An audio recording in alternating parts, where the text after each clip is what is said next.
I think a lot of people probably thought we would be here again. I'm not sure what form you thought this would take. The question will be, and this is for all of you, and I guess you have to think this one through. You got the ethics of it, you've got the legality of it, you got the finances of it, and oh, by the way, you've got winning and losing. What happens now? There's the fundamental question for everyone. What happens now? Should he get his job back? There's part one of all of this. Would you think the University of Texas should entertain the idea of giving Chris Beard his job back? Chris Beard was the former basketball coach. Charges against the former basketball coach have been dropped. And I think it's pretty reasonable to say, now what? Now, maybe nothing, right? Maybe that's it. Done. End of story. Move on. Now what? He was fired, and the way he was fired was really, really cold. There weren't mixed messages sent when Chris Beard was fired by the University of Texas. It wasn't mixed at all. It was pretty clear cut. It was pretty hardcore. It was one of those get your box and get out of here and we're not paying you kind of firings. Texas made a clean break when he was shortly after, not right away. Some people, myself included, debated, when was the right time to fire him. But they made a clean break shortly after, a couple weeks after he was arrested and charged. Okay, he was charged.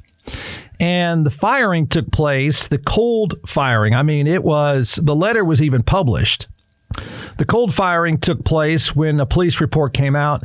That was it. It was fairly predictable at that point. End of story. But, here we are now. And the charges have been dropped. And there are all sorts of issues that a lot of people, whether you're sports fans or not, whether you're basketball fans or not, whether you give a flip about the University of Texas or not, there are a lot of people that want to weigh in on what a prosecutor should do, what a prosecutor shouldn't do, how far to take this when it comes to domestic violence. There are going to be people that say, gosh, if you don't push cases like this, you're going to let others down. There are going to be other people saying it's, if you can't find someone that's willing to testify, it should be end of story. So there's a lot to this. Even, more than a month later, there's a lot to this. Should they offer him his job back? I don't know how you do that, but I think there's going to be a segment of people that say, hey, wait a second. If you're not ultimately going to be charged, you're not going to trial, then should he get his job back? Assuming now that that's not on the table, and I don't think it's on the table, but we can debate that. Assuming that's not on the table, whether he gets his job back, does he go after Texas for wrongful termination? You don't get the feeling this ends quietly. I don't get the feeling that it ends quietly. I don't get the feeling that the comments from his lawyer means that this ends quietly, but there's a lot to that as well. So in case you don't know the story, here it is. The Travis County District Attorney's Office has dropped all charges against Chris Beard, the former head basketball coach for the University of Texas. He was fired last month after authorities accused him of strangling his fiancée. Now, to be clear, there was a police report with some pretty awful things in it. Travis County District Attorney Jose Garza said his agency takes all domestic abuse cases seriously, but decided they did not have sufficient evidence to pursue a conviction. You could debate that, too, given the police report. But, quote, after a careful and thorough review of the evidence, recent public statements, and considering Ms. True's wishes, that's the woman involved, and I believe that is or was his fiancée. I have no idea where that stands. Our office has determined that the felony offense cannot be proven beyond a reasonable doubt. He was facing a third-degree felony charge for family violence. His attorney said this: everyone knows that Coach Beard has maintained his absolute innocence since the moment he was arrested. The fact that Mr. Garza's review resulted in this determination so quickly, that's debatable, but so quickly says a lot. We are very pleased. Now, in his contract, it contained a standard clause among agreements with the University of Texas. And that is, they are allowed to suspend or fire him with cause for any behavior that is, quote, unbecoming or leads to a criminal charge involving a felony or any crime involving theft, dishonesty, or moral turpitude. So there's their out. I mean, it's pretty clear. I mean, when they fired him and made it so cold and so calculated and so black and white and so public, their backdrop was, hey, it says it in the agreement. His attorney at one point in the process said this: I'm concerned the University of Texas has made a terrible decision against the interest of the university based on Twitter feeds and editorials and not the facts concerning a truly innocent man. That's what his lawyer says. The lawyer for the University of Texas, this is Vice President of Legal Affairs Jim Davis, says the university and athletic director Chris Del Conte, quote, exercised thoughtful restraint to allow time for additional material facts to emerge. It is a mistake to view a manager's support for an employee as a statement of belief in criminal guilt or innocence. Now, this is a big deal. This part of it is because there's a lot of money on the table, potentially. There's a lot to this. It is his actual behavior that we consider, not whether some acts also constitute a crime. Whether or not the district attorney ultimately charges Mr. Beard is not determinative of whether he engaged in conduct unbecoming a head coach at our university, end quote. Their position was and still seems to be something happened. Now, his lawyer says that they didn't even look into it. I don't know. We don't know. But their position is exactly what that statement just said. It doesn't matter whether or not you're charged with a crime. Something happened. He was arrested December 12 in Terrytown. There was a 911 call. In the affidavit, police noted visible teeth marks and redness on her right forearm. True, that's is or was the fiance. Released a statement on Twitter on December 23rd. Remember that evening, denying that Beard strangled her and stating that Beard told police he was acting in self-defense. She said, quote, it was never my intent to have him arrested or prosecuted. Now, in terms of winning and losing, they're still doing pretty well. They've got an interim coach, Rodney Terry. What happens now? Okay, if you say, and I get this, if you say, look, he's not been charged, why can't he have his job back? It's a fair point. Kind of understand that. But you do know, and this has been true from the very beginning, you do need to know there's a big difference between being charged with a crime and what you think is your right to a job. You don't have a right to the job. And I think Texas backed himself up by saying, in effect, it doesn't matter if he's charged with a crime. He did something, and it was enough for us to whack him. But there's going to be some blowback. And people saying, well, why can't he have his job back? I mean, would you bring him back, knowing what you know now? And part of knowing what you know now would be the question is, do you learn more? I mean, if you bring him back, what comes with that? There's a fair question right there. If you were to bring him back, if you were even open to the idea of bringing him back, it doesn't sound like it. But if you really want to have that opinion, you better be prepared to answer what comes with that. As I said from the very beginning, and I know most sports fans don't view anything in college sports as having anything to do with the college because usually sports are a completely separate animal altogether. But when you are the president of the university, you have an obligation to everybody on campus. So this was more than just some basketball arena. This was more than just winning and losing. This was coming directly back to the president of the university, students, faculty, anybody that works on that campus. This mattered to them. So I don't think you can take this thing just as a sports story and just as a money story. Then again, would you bring him back? Would you do it right away? Would you wait? How would you play that exactly? I mean, what kind of outs? Because they had to know. I mean, it sounds like they knew from the very beginning. It's possible he may not be charged with a crime. It's possible she would never testify against the guy. So if you want to argue you would bring him back or open the door to bringing him back, how would you do that?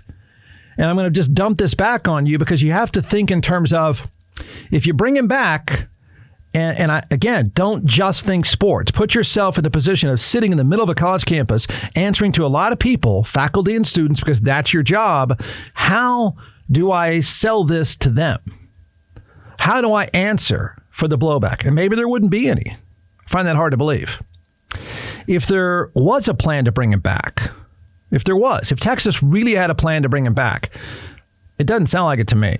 But if Texas viewed the option of bringing him back, wouldn't they have left him suspended without pay? I mean, when it first happened, he's first arrested. And I said all along, whatever comes out publicly is going to change the optics of this entire story. And the optics matter. But if they really wanted the wiggle room to bring him back, could they not have suspended him without pay or suspended him with pay or done any of those things? I mean, he was suspended for a while, and I believe within 24 hours, not even 24 hours, not long after the description came out, he's done. We're not paying you and get your stuff and get lost kind of done. I mean, Texas could have given themselves an out if they really thought there was some wiggle room. His attorney says, hey, look, they didn't even look into this. I don't know what to believe about that. I don't know what Texas did or did not know. But if they wanted to bring him back, they probably could have just suspended him this entire time and opened it up. Correct? If you lose your job over a crime ultimately you didn't commit, it's pretty awful.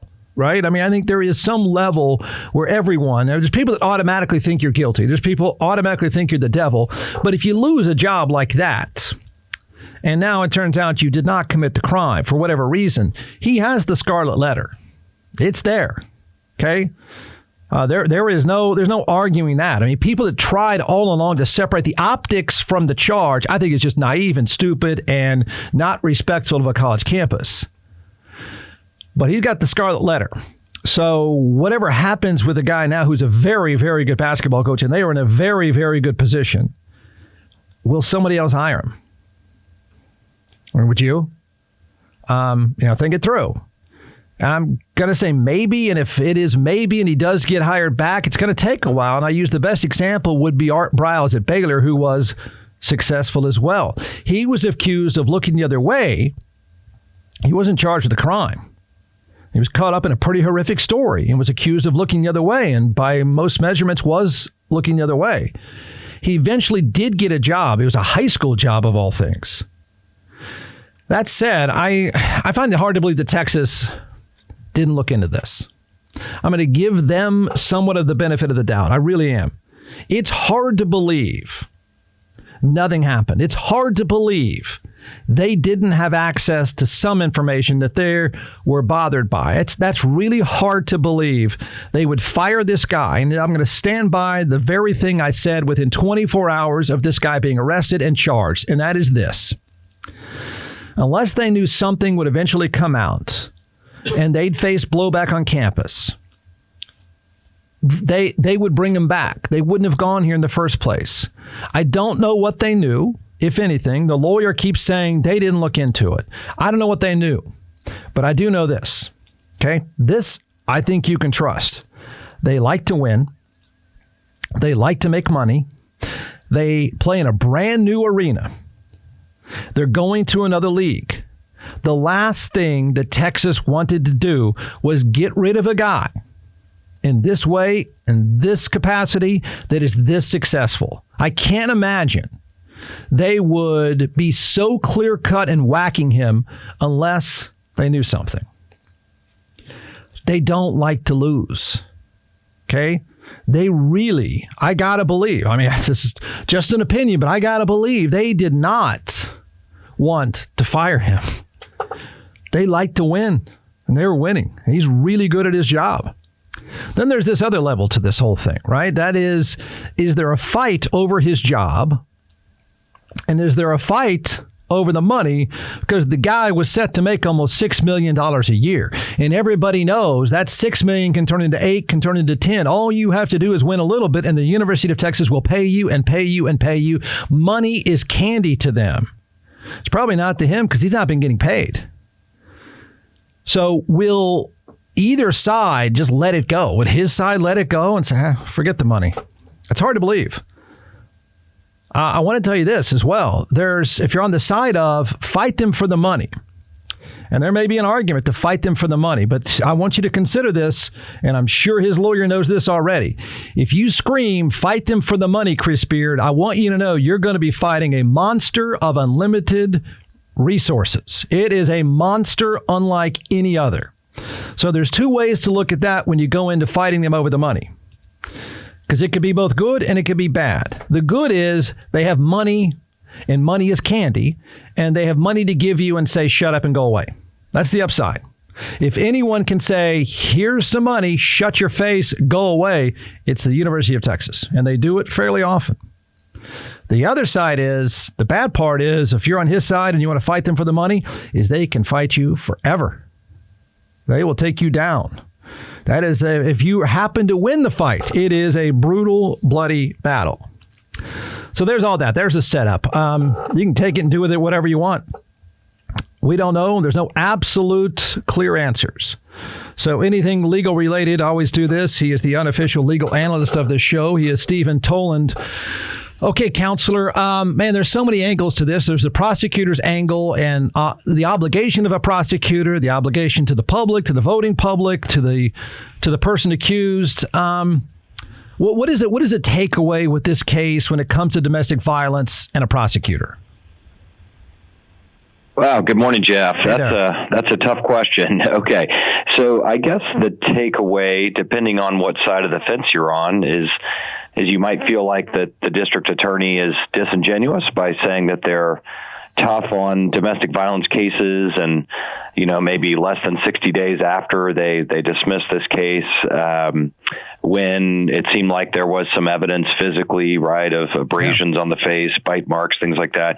And then if you're on the other side of the camp, you might say that's good, that a thorough vetting of the evidence was done, and that this woman or this victim, whether it's a man or a woman, doesn't matter, that this victim had recanted the story, and we don't know all the evidence, right, that came out. So I guess it just depends on what side of the camp you're on, I think, to get a real assessment of what the takeaway is.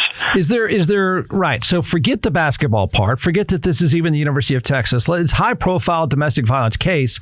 So I'm wondering if today and tomorrow and days going forward, if there are not, and props to them, if they're not people concerned about domestic violence and how domestic violence cases are prosecuted, that are going to go to the mat and go public and saying, how dare you let this high-profile case go away? You owed us more than that. Are we going to hear that?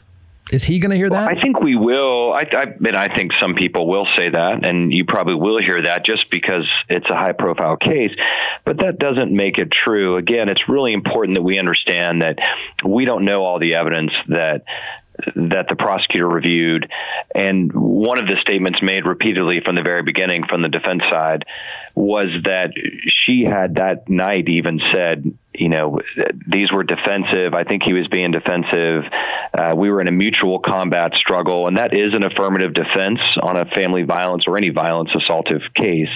And so that seemed to be the defense from the beginning, is that any marks, abrasions, scratches, whatever, on the alleged victim were due to defensive marks only. And the recantation, if you will, was made so quickly and made publicly, so that there is a lot to look at underneath that. So in all fairness, that's something we're not going to know necessarily all that happened there. But yeah, no doubt people will be upset by this depending on what side of the camp they're on.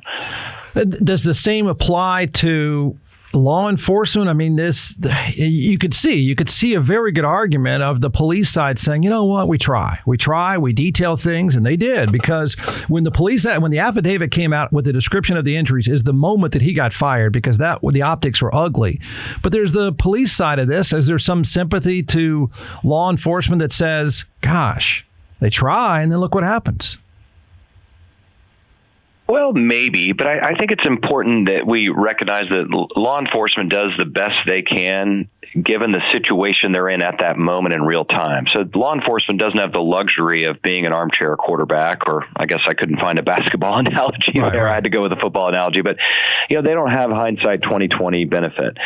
So they make the best decision they can in the moment. And when it comes to any assaultive behavior, particularly family violence, domestic violence, they are going to err on the side of separating the parties out. And a lot of times that means, unfortunately, if somebody's innocent, it's very unfortunate that somebody's going to be arrested at the beginning. And that doesn't mean they're guilty. It just means that probable cause at that moment existed in the eyes of law enforcement to make an arrest. But as we see here, that can be wrong, but that doesn't mean the officers are bad people, or that, it just means that at that moment, given what they had to work with, that's what they thought needed to be done. Sometimes they make mistakes like that, and sometimes it is terrible. And, as you know, I'm a criminal defense lawyer and by trade, so I have much empathy to that. But I do have a lot of empathy and concern for police officers, and I represent them, and they do the best they can in the moment, and we just have to accept that. The facts come in as they come in real time. Help me with an argument here, and it would be this.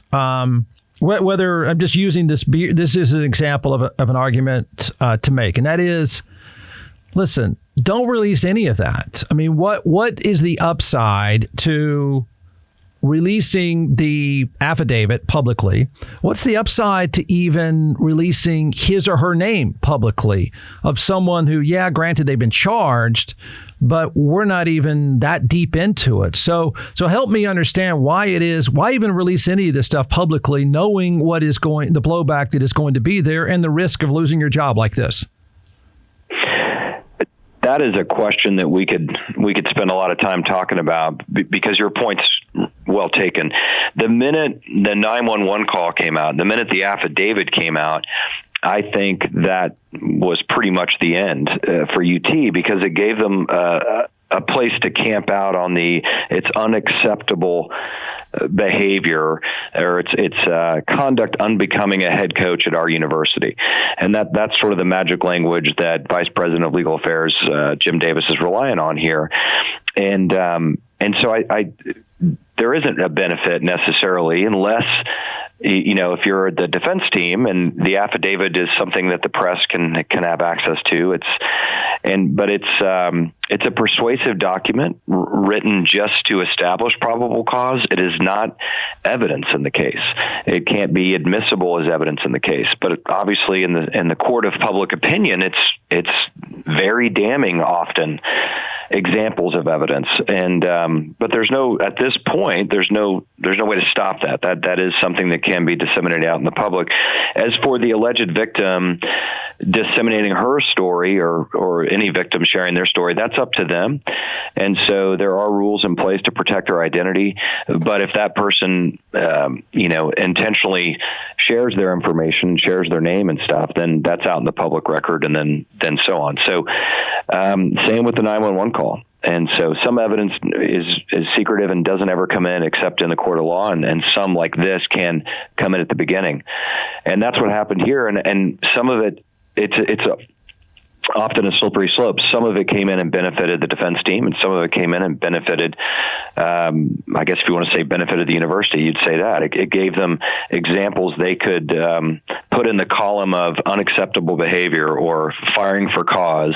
If you had two columns, fire for cause, fire without cause, some of the examples that came out from the affidavit, the 911 call, certainly I think UT would argue fall in the category of fire for cause, or reasons to fire for cause.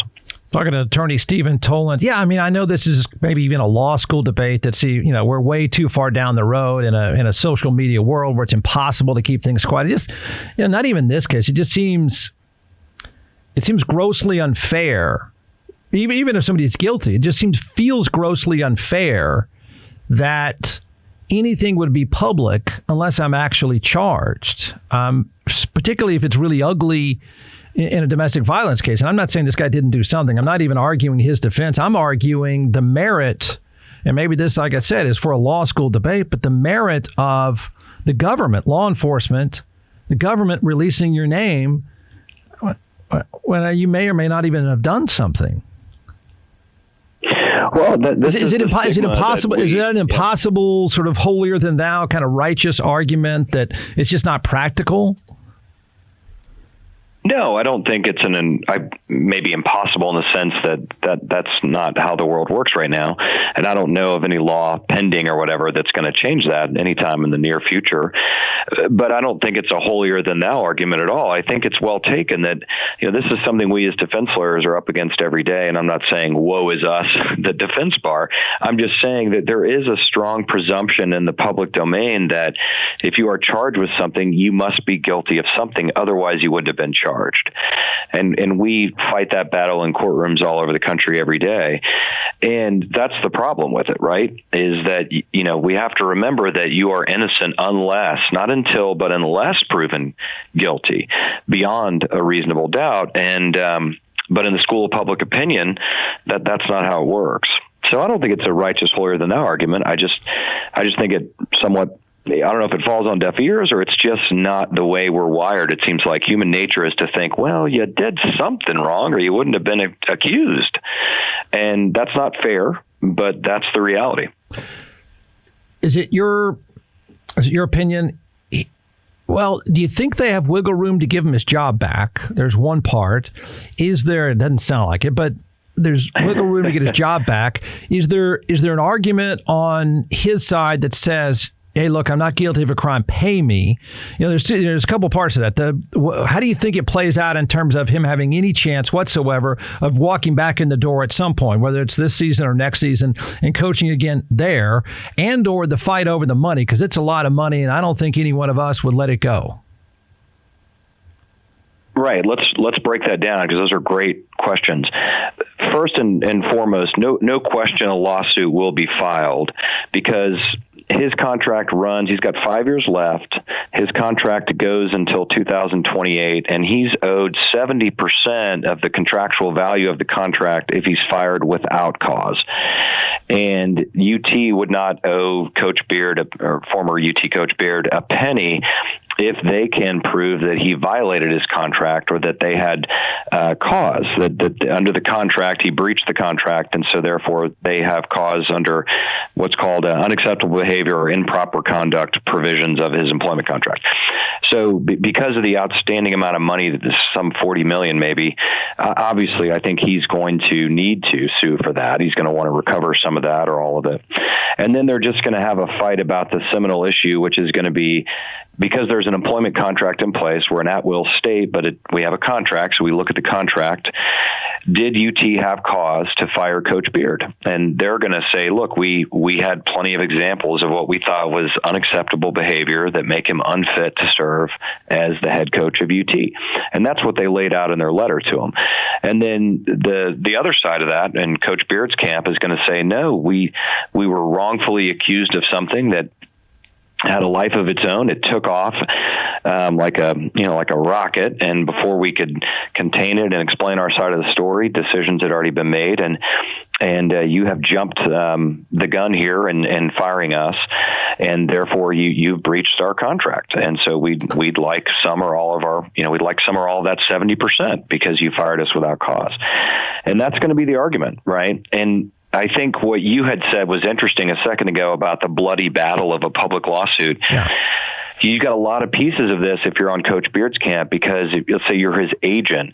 He's an excellent coach. I don't know anything about him as a person to be fit or unfit. That's not for me to say, and nor would I ever attempt to. I'm just saying he's got some repair to do for his reputation, clearly, if he wants to be a coach somewhere else, and he knows that. His agent's telling him that. And so there's this argument about, you're going to have to file the lawsuit, no question, but can you settle it in a way to wherein you could sort of repair your image and get some of the money recouped back to you so that you can get a head coaching job somewhere else. And that's going to be another sort of side issue that's going to be interesting to see unfold, no doubt. Yeah, I was, as you were talking, I was thinking about that. And while it would make perfect sense to fight for the money, the fight for the money could end up hurting you in the long run, because Texas could eventually say, okay, all right, you want to fight over this money, then we're going to go ahead and let it out what we knew. Because I don't know what exactly happened that night. I do know this. As I said, you may have been on hold. They like to win. They like to make money. They're in a new arena, and he was very successful. They did not want to fire him. I don't believe for a second that they really did this sort of on a whim, without any sort of thought whatsoever. I mean, they hang on when you're winning. We all know that. So that makes me think they have got something that's pretty awful, or awful enough.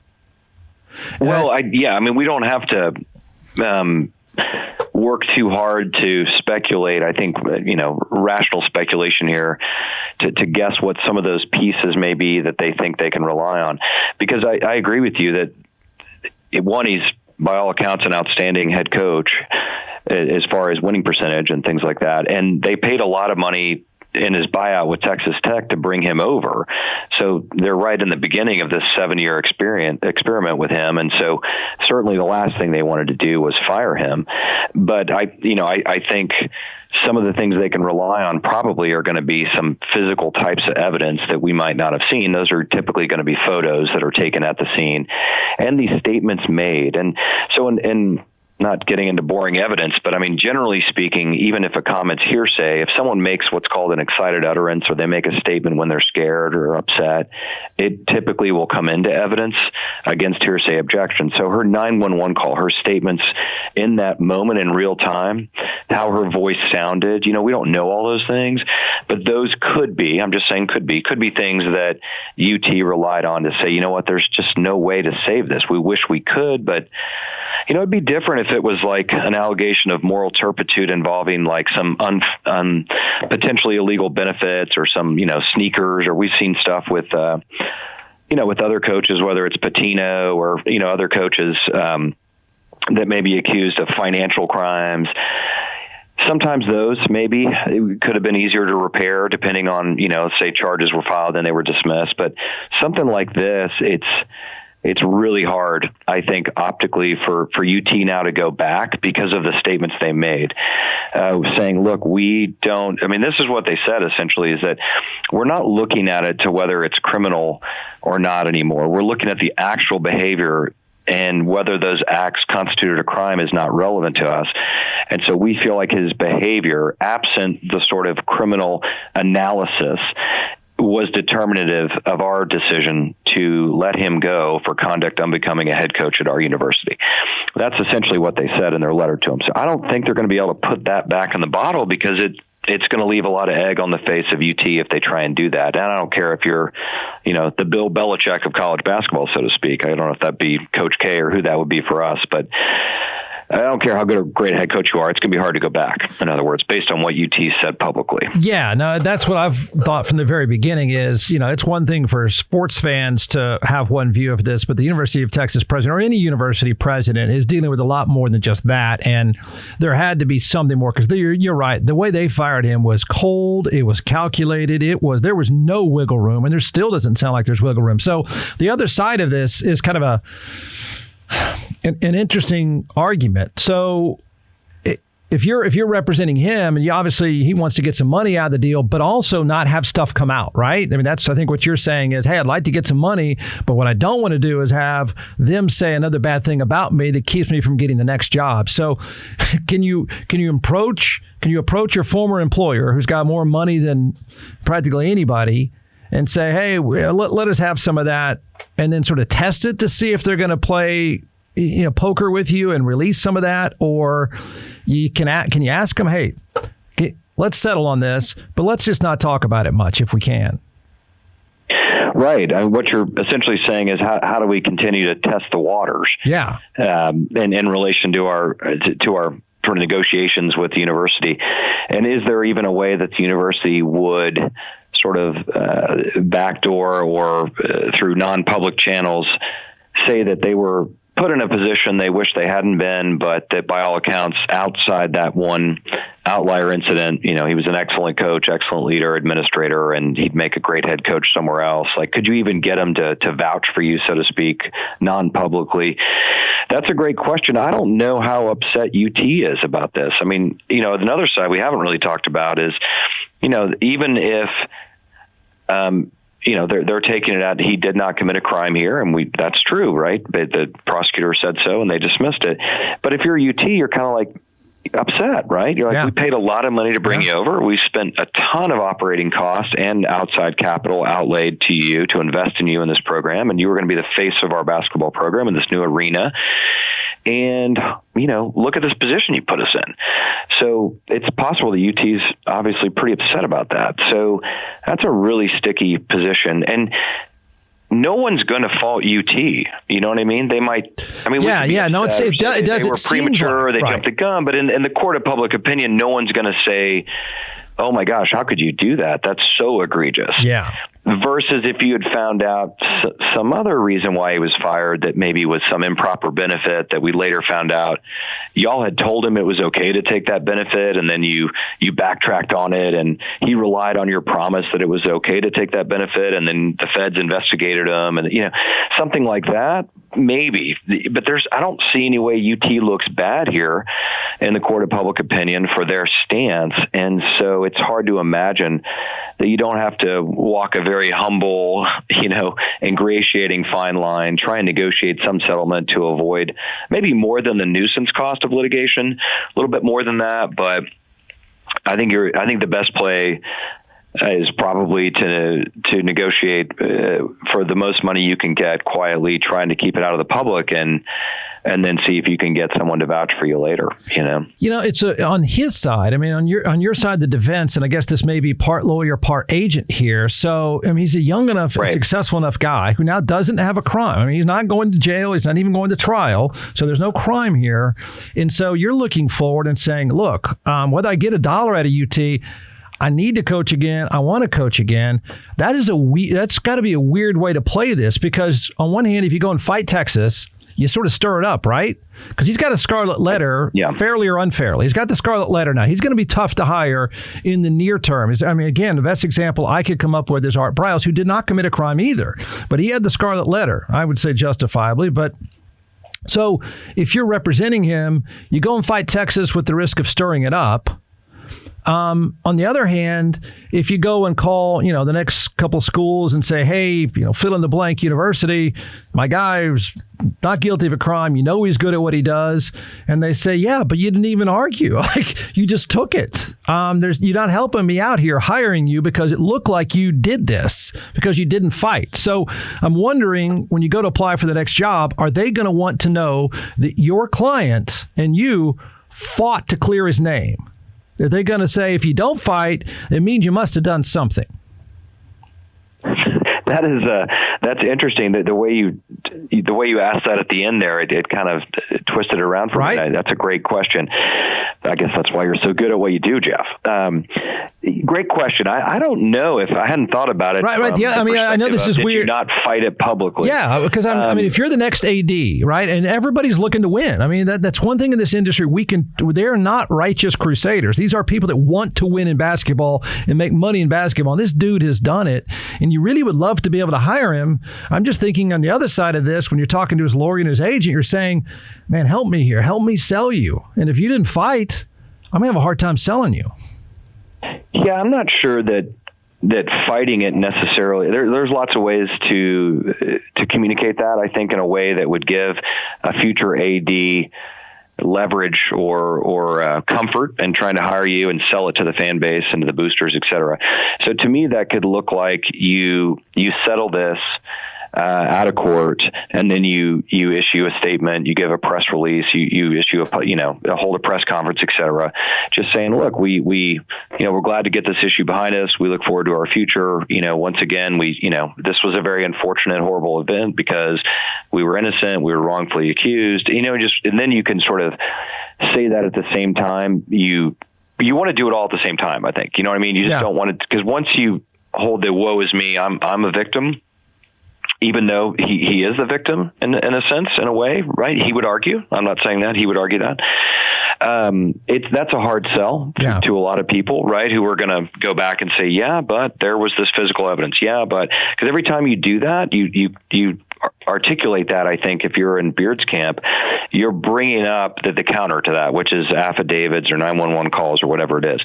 So I think once, you want to say you fought this, I think he's done a good job of unequivocally denying that he did anything wrong from the beginning. Yeah. And I think you've got a press release from the district attorney in the particular area where he was charged, which in our case we know is Travis County. So I think that's enough. I love your question. I'm not saying I don't. Yeah, I don't really know that there's an AD to, yeah. It's going to be weird. Someone's going to want to hire him. I think they already probably do. I'm just trying to figure out how they can, how you can pull it off. Then there's this other part. Last part of this. This is Mississippi State apparently is where you can go to. I'm kidding. I'm just joking. Yeah. I'm just thinking of Leach. Like Washington State, and then somewhere kind of far. Yeah, you can come back in. True. I don't know. That's right. Pac-12 sounds good. You can kind of hide out in the Northwest for a while. Yeah, go coach at Hawaii. Apply at Hawaii right away. Okay, actually, here's the other. I would take that job. Here's another really uncomfortable, and people brought it up not long after this happened because it was shortly after the Johnny Depp Amber Heard thing, which is made defamation high profile. I don't know how many times you and I ended up talking about this. Okay, but here we are. Let's say she said, the fiance, I have no idea where they are, and I'm not pretending to know. But what about on his side, the guy's side, and they're wrongly accused by a woman? Is there an argument? You sit down with this defense attorney and say, hey, counselor, I didn't do this. I was defending myself, and I got to save my name, and I got to save my reputation because I got to save my career. And the only way to do that is say, she lied about me. Well, I think great question. This case may not be the perfect example for that, only because we seem to have evidence that constitutes more than just her statement. Yeah. And so that makes it a little more challenging. Versus like in the Amber Heard Johnny Depp trial, there to my knowledge, I can't remember any police report, right? I can't remember any particular police report with photos or documentation of potential injuries and things like that. And then there was an argument about mutual combat. You almost have to decide, I think what you're alluding to is, if you're going to jump in, if you're going to dip your toe in this water, you got to go all in. And so you might say, look, this was mutual combat. It was not against a player. It had nothing to do with my tenure as a coach at all. I'm even keel temper with players, and this was just a horrible thing that's now become public at our home. And we both were pushing on each other. And you'd have to go all in and really try and explain the backstory and get people to relate to that. So I don't know if that's a good move or not. I think no doubt in my mind, though, that the right person to make that argument is not necessarily a defense attorney. Okay. That defense attorney, not the particular one in Chris Beard's case, I just mean any defense attorney, they may help with the creation of that. But I think a PR specialist or somebody like that, an agent and a PR specialist, is probably the best person to help kind of do that and rebrand the image and stuff like that. Yeah, I think it's a combination of those two things. Yeah, there is a recent example of that, and that is the U.S. men's soccer coach. I mean, what a bizarre story that was. So you got the guy who had his son who happens to run Austin FC. His son doesn't get to play, so he comes out and tells a story publicly about the United States men's soccer coach getting into a fight with his then girlfriend. And then that guy, Greg Berhalter, didn't just go in, he went all in, and in like 5-page description of the night they got drunk and he kicked her. And I thought, wow, is that a good idea or is that a terrible idea? 20-something years later, he ended up getting fired even after the explanation. Right. And it's just one of those things. I'm not sure. I just feel like that if you leave something unsaid and it starts to get into these issues, it's hard to think that's going to be a good move. So you almost have to decide, are you going to go all in on that and explain your side completely or not? But I think the less news stories, people are going to move on to something else. I think, UT's maybe keeps winning. They're doing great with this new interim coach, and they're staring at number 2 seed for sure, possibly a 1 seed, right? So they're happy. Got a big game against Oklahoma this weekend. So if you're UT, you're happy about all that, and if you're Coach Beard, you're also thinking to yourself, all right, as long as they keep doing well, keeps my name out of the media and the news. Yeah. That's what I would think he'd want, and his team would want. But I guess it remains to be seen whether that's possible, right? And UT's doesn't seem to be, most universities aren't vindictive in that regard. Like, even if they get sued for over an employment contract and wrongful termination or cause, it's not necessarily something we've seen in the past where UT's come out and then scorch the earth and retaliation, character evidence against the person, the former employee, and that kind of stuff. So I think he can successfully file a lawsuit, and while it'll be local media and we'll talk about it, I'm not sure that's going to hurt him publicly in his goals to become a coach again.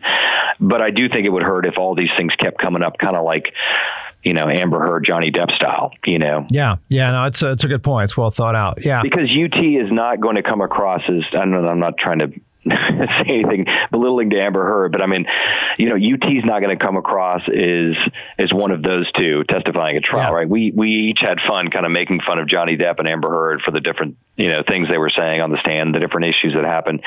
UT's not going to come across looking foolish like that. So that's the problem, right? Yeah. No, that's well said. All right. As always, good talking to you.